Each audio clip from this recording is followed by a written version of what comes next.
About Prevnar 13 today.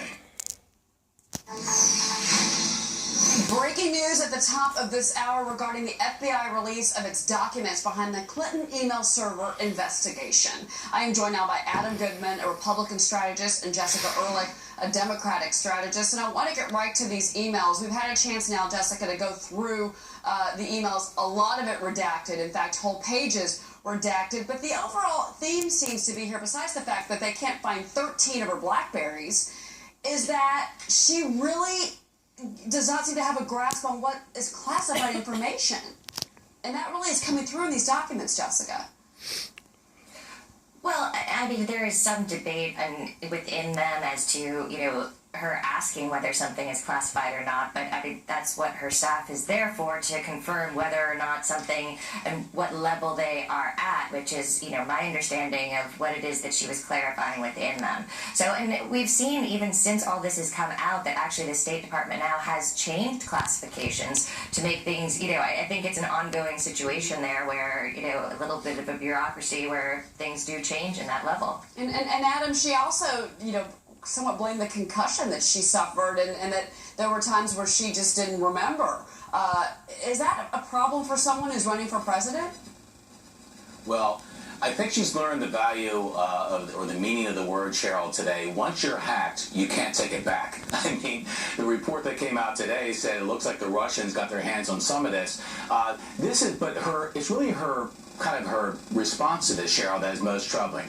It is either callous or dismissive, as if this doesn't really should not bother anybody. It should, because we're talking about some of the most sensitive secrets this country has, and this is on the back of all the things we've learned over the last couple of weeks about how she was all but trading influence and money as if she was involved in a fire sale on American assets. I think this was a tough week and a tough moment again for Hillary Clinton. She owes us more than, again, just kind of the back of her hand. Well, we've already talked about that. Let's get on with something else. Well, but Jessica, these new documents, again, released on a Friday afternoon, going into Labor Day weekend, from the FBI. I mean, if you read through it, it kind of starts to back up what James Comey, FBI director, had told Congress, that he was questioning really her grasp on what is classified and what is not. And also, Jessica, the fact that she really was relying on her aides more than I think we realized in the handling of this information, and again, on a private server.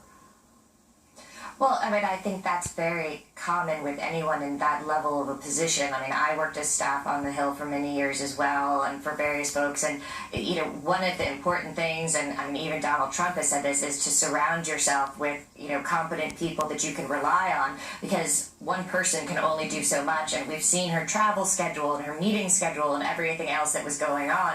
I mean, it's an incredible level of intensity. So you have to have good quality people working for you who, when they send you things and you ask them a question, that you can rely on their answer and make sure that you're getting all the information that you need in order to make the decision. That's what all those, staffers are there for. Okay, well, I also, as a woman who's never lost a phone, she lost 13 mobile devices and 2 iPads. I'm sorry, I know she was the Secretary of State. I just can't help but just go, okay. I want to switch over to something else, guys. I want to switch over to what's going on with Donald Trump. So he's going to be in Detroit tomorrow. And the New York Times has basically leaked a script that shows that he's going to be meeting with this pastor in Detroit, a very prominent black pastor, but that this Q&A that's going to be taped behind closed doors, Adam, it's very scripted, and his answers to the pastor's questions were scripted by his staff. Does this present a perception problem among the African-American community for Donald Trump that he can't be trusted with going off script? I don't think so, Cheryl, for 2 reasons. One is, I think that Donald Trump has very few opportunities between now and the election to send a very clear message to the African-American community. And number 2, let me tell you what that message is, if I may. What have we experienced in this community over the last 8 years but declining wages, a growing gap in terms of wealth, increasing poverty? It's now 46 million across the country, by the way. 1.2 million children spent a day or more in a homeless shelter last year.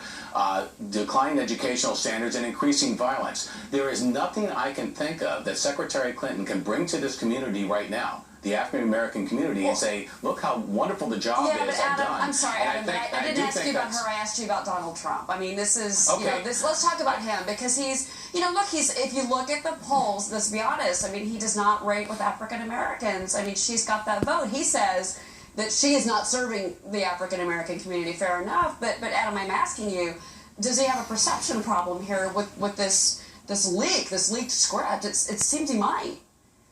I'm less concerned, Cheryl, about the approach that you're talking about. I'm more concerned about whether or not he's talking about the issues that the African American community is looking for from Donald Trump that will make a difference in this election. And he does have to send a message to them that this is a rising tide that will lift all ships in terms of what he would do as president of the United States. He hasn't had many opportunities, Cheryl, to do that yet.